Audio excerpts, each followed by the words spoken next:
Hello, everybody. Matt here with Success by Process.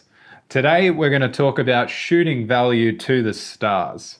Now, if you appreciate our content, please chuck a like early on the video. It really helps out with the YouTube algorithm. Subscribe to the channel if you haven't already, because there's always plenty of good content coming up. So let's get cracking. Now, shooting value to the stars. Now, the reason I'm talking about this is I personally have worked extensively in the direct sales industry, and a lot of the time it was solely on commission. So what the difference was between good sellers and bad sellers was basically how much money they took home at the end of the week. So pretty much the way that the really good sellers were able to take home big paychecks was the understanding and ability to escalate value and get those really big sales that the other sellers or the newer sellers weren't yet able to grasp. So what came into play a lot of the time was this thing called the 80-20 rule. Now, if you've ever worked in sales, you probably will have heard of this, but generally speaking, it can apply to a lot of different areas of sales. What I'm talking about is 20% of the sellers in any one company generally generate about 80% of the revenue. So the top tier sellers far and away get much better results than the rest of the crew. Now, what I've seen through my time, I worked in direct sales for about 6 years, face-to-face selling in multiple countries, UK, Sweden, Australia, all over. And I generally saw that the people who were able to ask for the bigger sales were generally able to get them. One of the big things that I noticed was the people who were asking for the big sales weren't afraid to ask. So the ones who didn't get them, the newer sellers or the less able sellers generally just wouldn't ask for the big sales. So I'd ask you, if you work in a customer facing role, whatever it is, you may work as a plumber where you've got to deal with people. You might work as a baker, a personal trainer. Let's say you work at a gym and there's different tiers of membership level that give you different levels of access.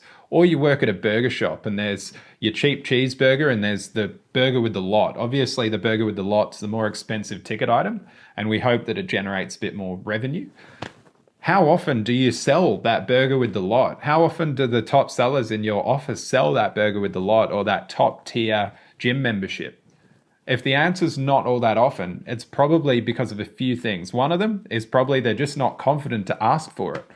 So the first thing I'd say with shooting value to the stars is get confident with asking. A lot of people fall into the trap of thinking that everybody that they encounter earns roughly the same amount of money, usually roughly the same that they and their friends and colleagues do, when that's just not true.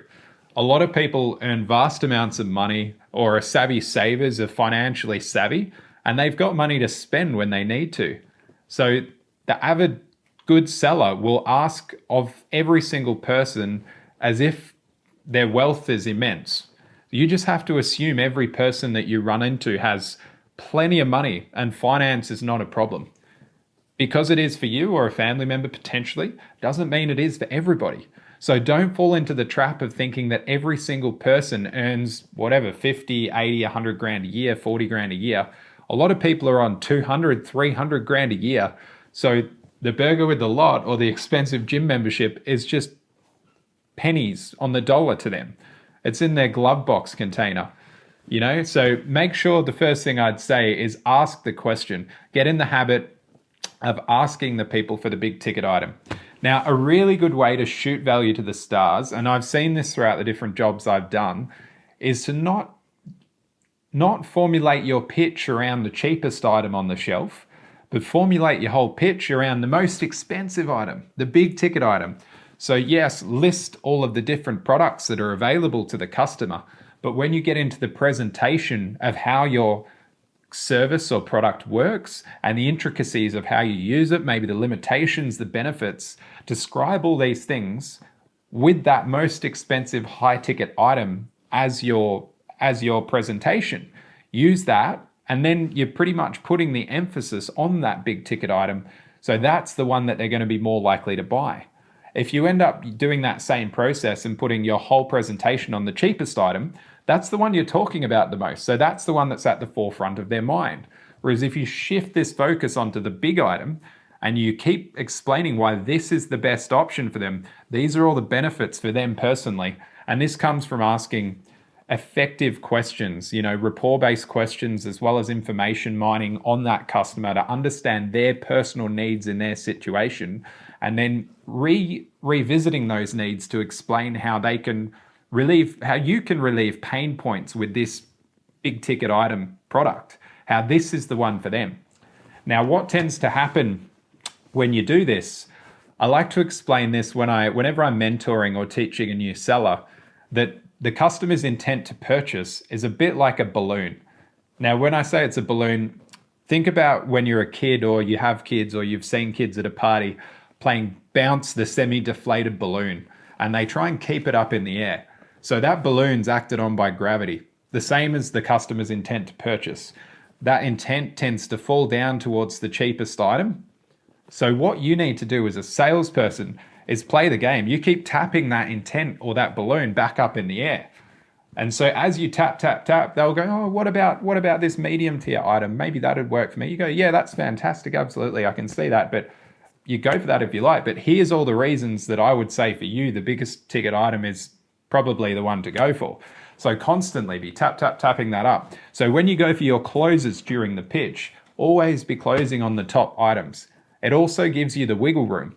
So let's say that you cannot close that top ticket item. It's a lot easier to move down an increment to maybe your medium tier item than if you're on the bottom item trying to pitch and they said no to that one. You've got nowhere to go. If you can't change the dollar value, all you can do is add information, product knowledge, and salesmanship.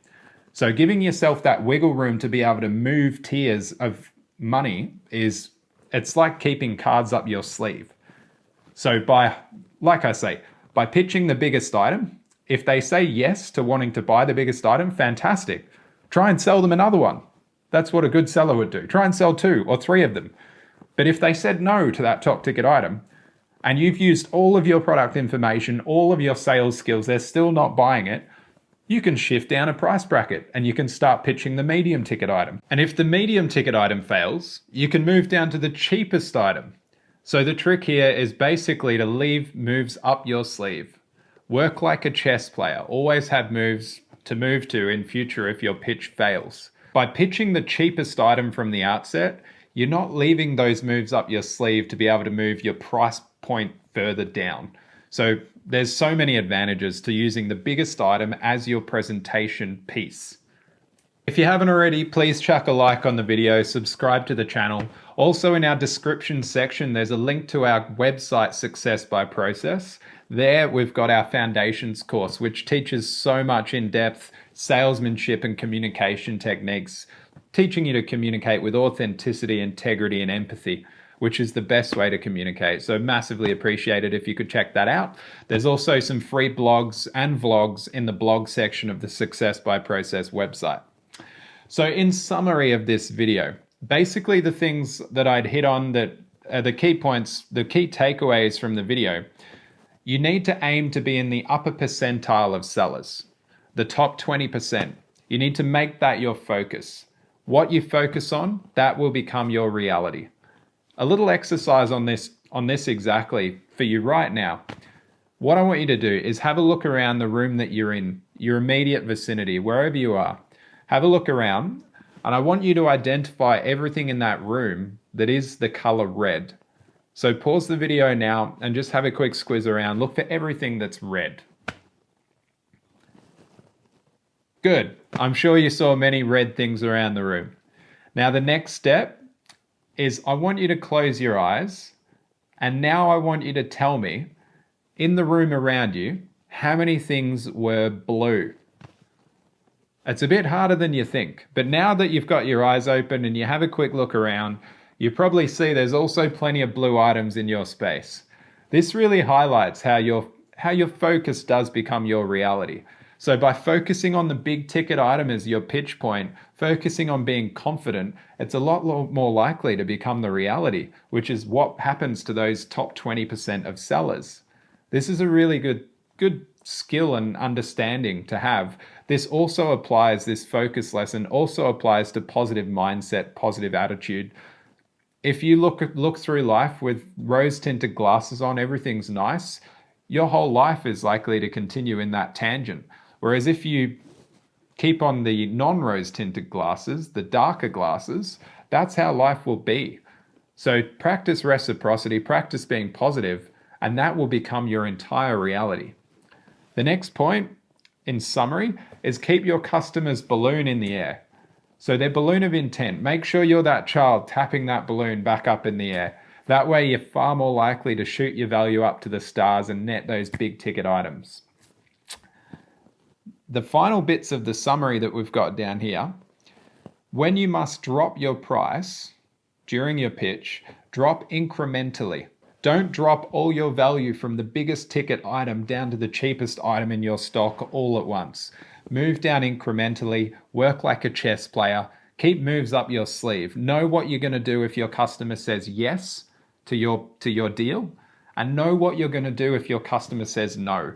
Think 3 steps ahead. Always know where you're going to go with your pitch, your information, your product. So I hope you found a lot of value in this content. I would say go out and practice this. Go out and have a think about this video. Use it in your day-to-day interaction. And again, please visit this video again later. Have another look at it. That way you can reiterate this content to yourself, really knuckle down and practice it and become a sales Jedi. So smash the like button and we'll see you in the next video. I hope you took a lot from this. See you later.